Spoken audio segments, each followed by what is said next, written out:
Welcome back to another episode of the Leading Yourself podcast. We are on episode number 40, and today I'm going to be dedicating this episode to answer a question that I've been getting lately. I've been talking about living your best life, living with purpose, living intentionally, and a few people have reached out to me saying, that is all great, but how do you do that when your loved ones don't support your dreams?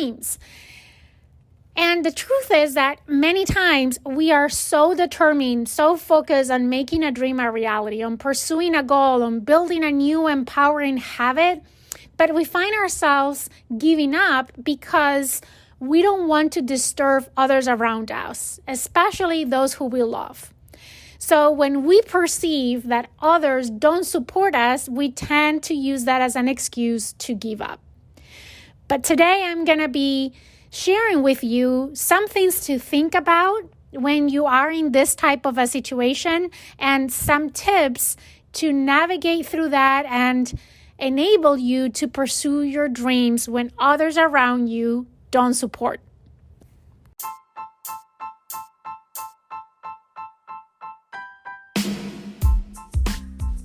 Welcome to the Leading Yourself podcast. This is your host, Carolina de Arriba.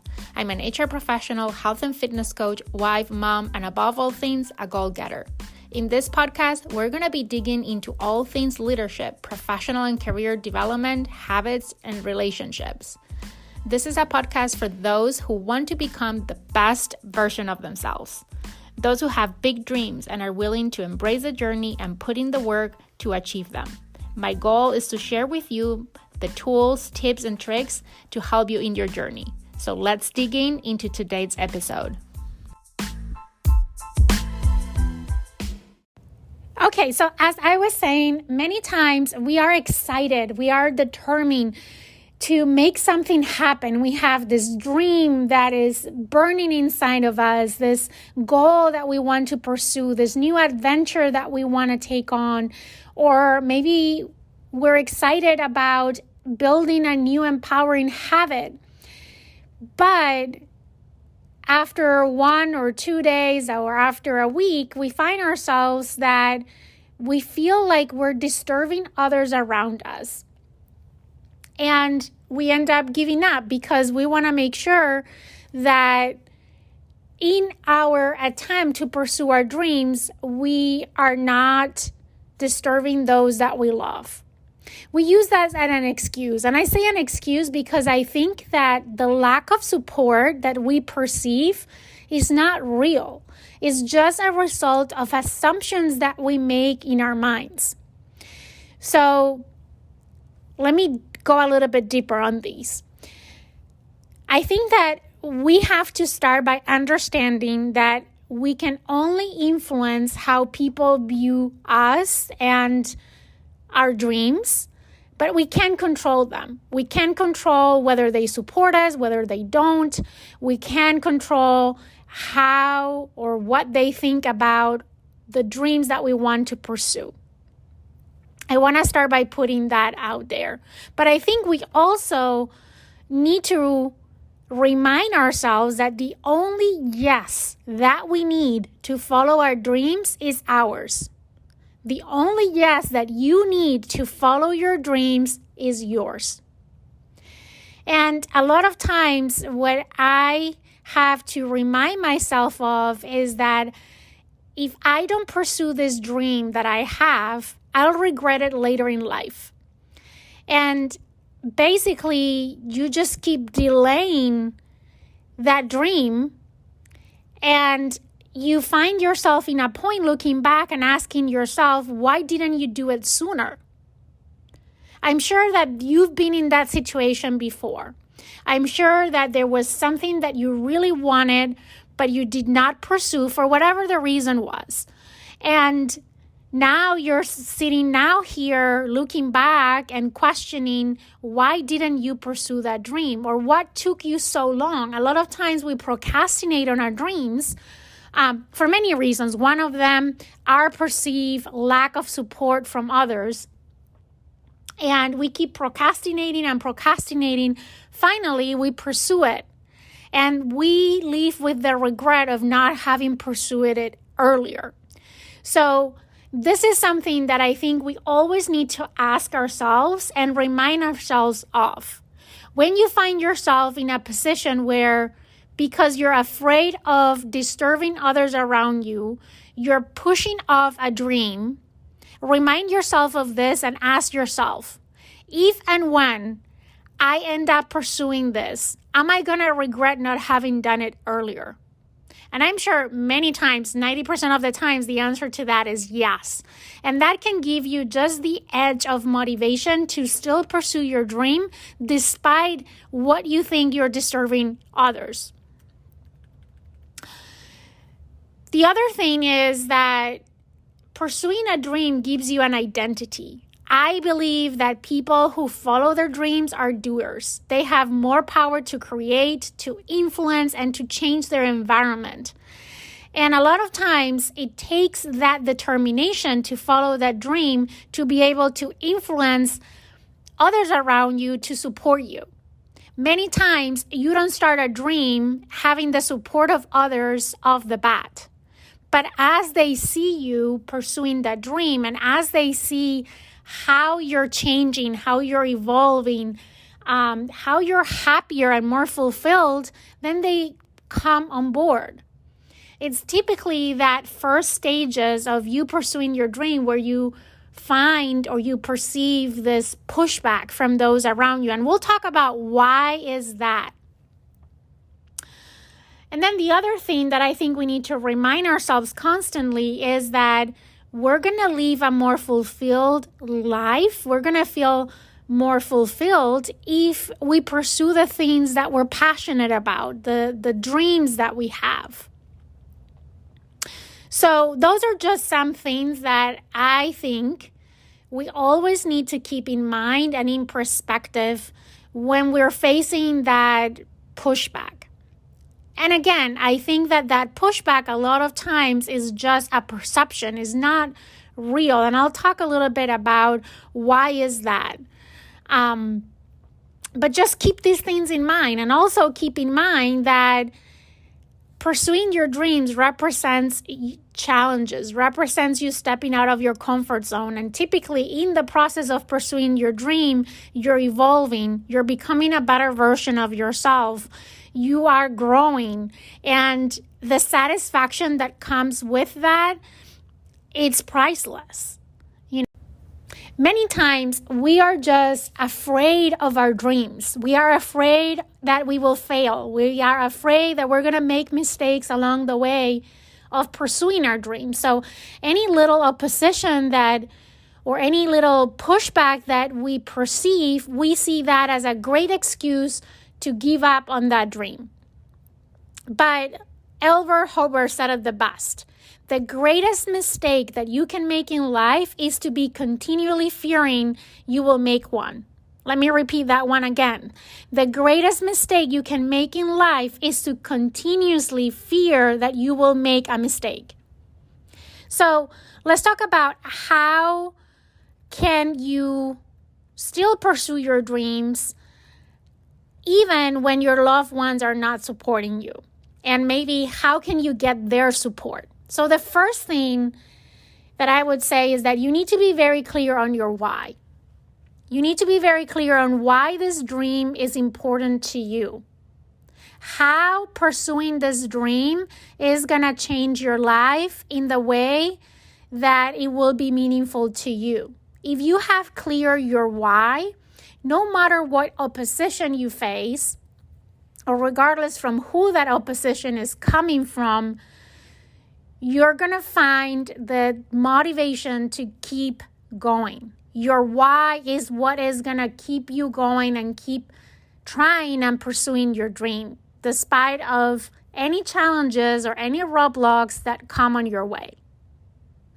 The other thing I mentioned in the introduction of the episode, that I believe that this lack of support is not real.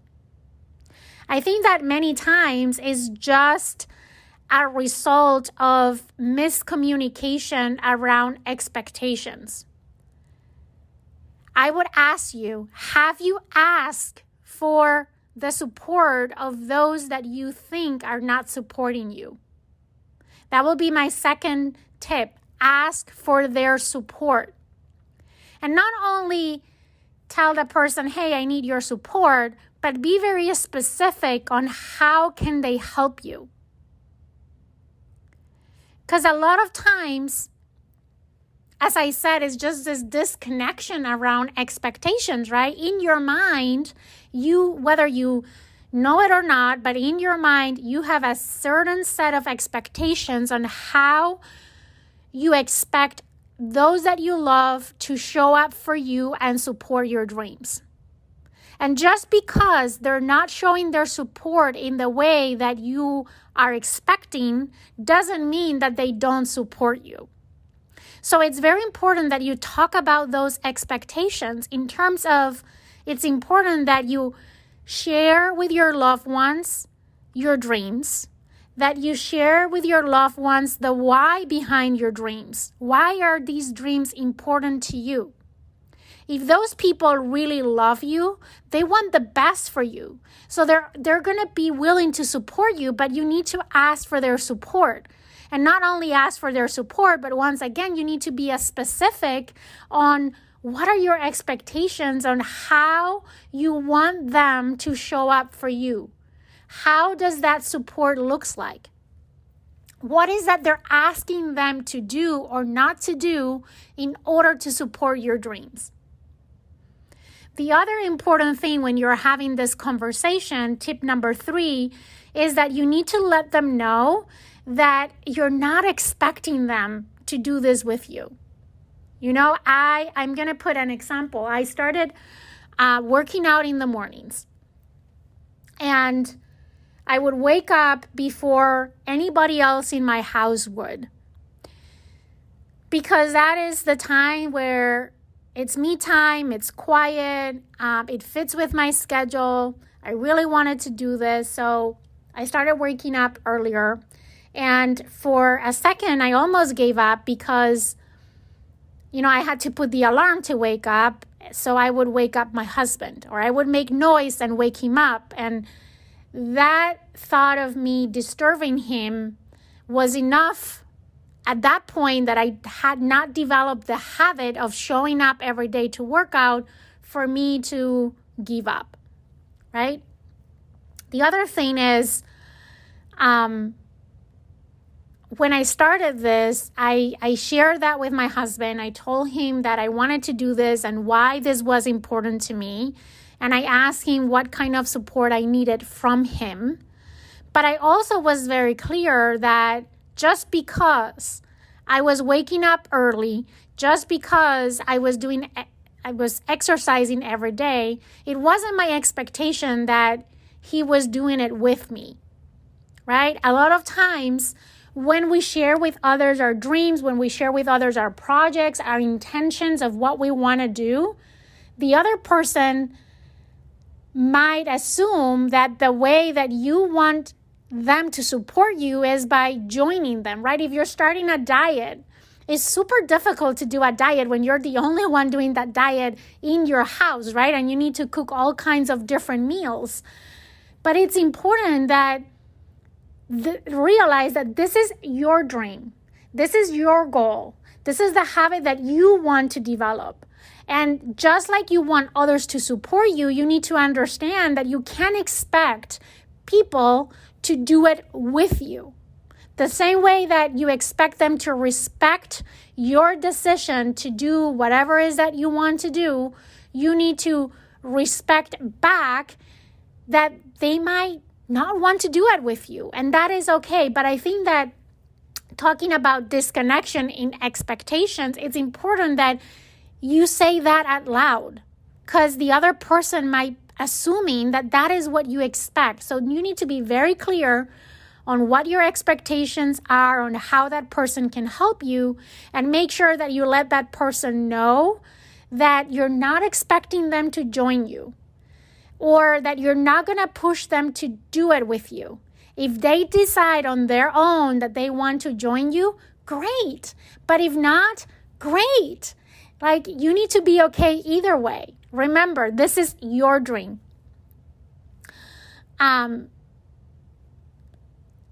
So stop worrying about what others want, what their goals are, that they might not be aligned. Focus on yours and what matters to you, and be respectful to what others want to do, right? The same way you're expecting them to respect your decision to pursue your dream. The other thing is, it's very important, and I touched on this briefly before, that you need to acknowledge that their pushback is not about you, it's about them. What do I mean by this? First of all, sometimes they push back because they assume that you are expecting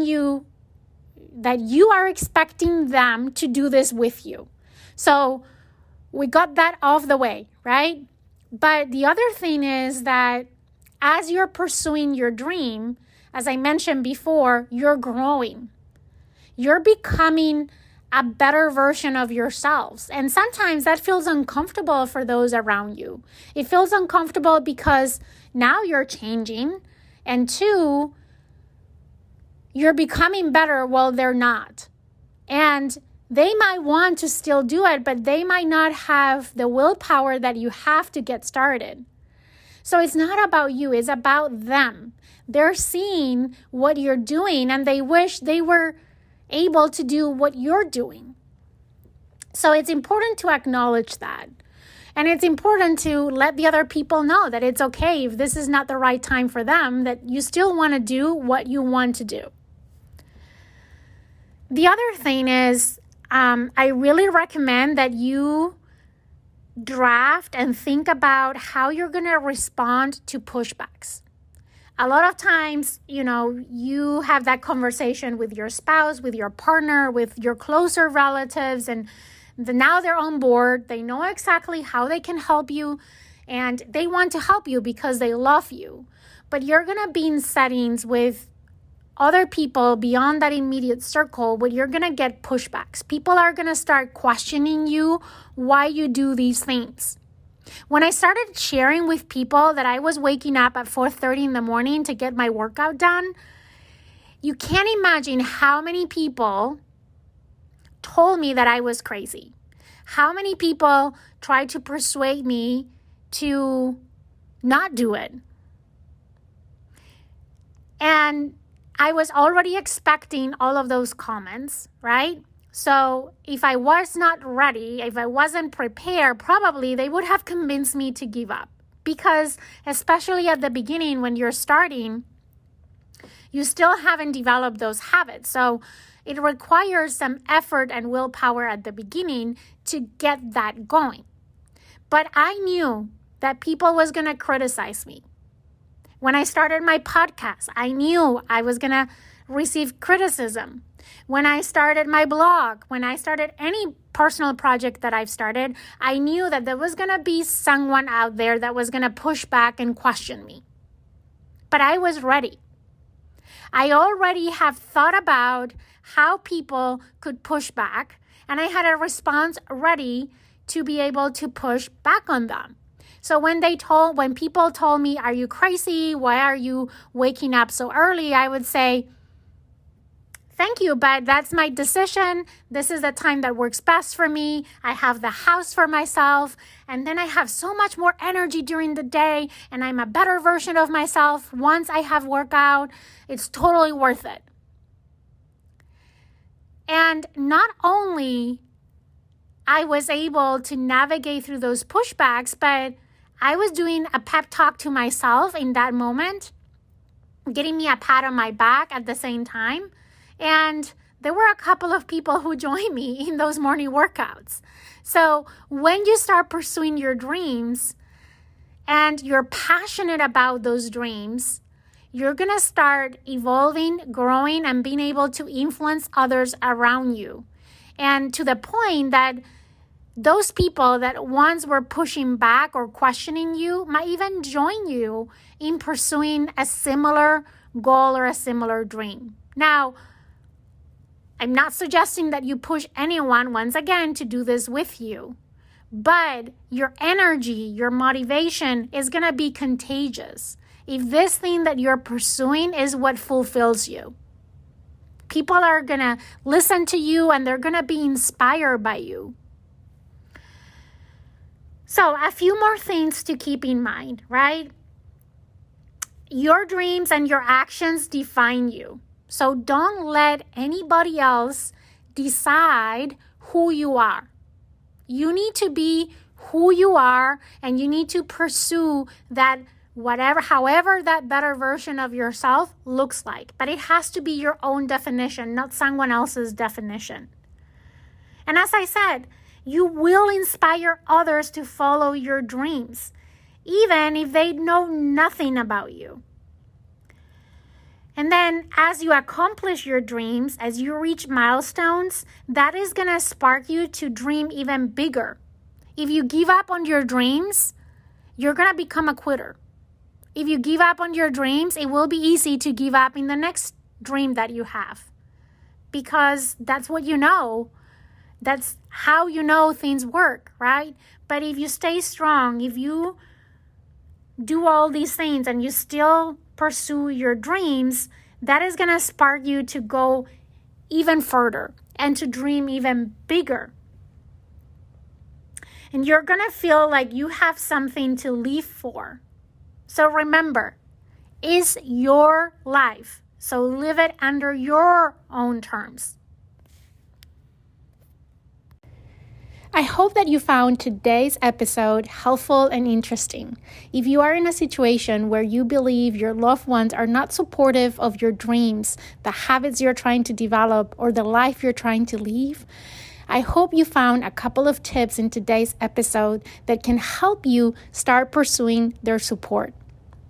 With that, if you like today's episode, I'm going to ask you to go to iTunes and leave me a review. While you're there, make sure that you subscribe so you get notifications of any new episodes.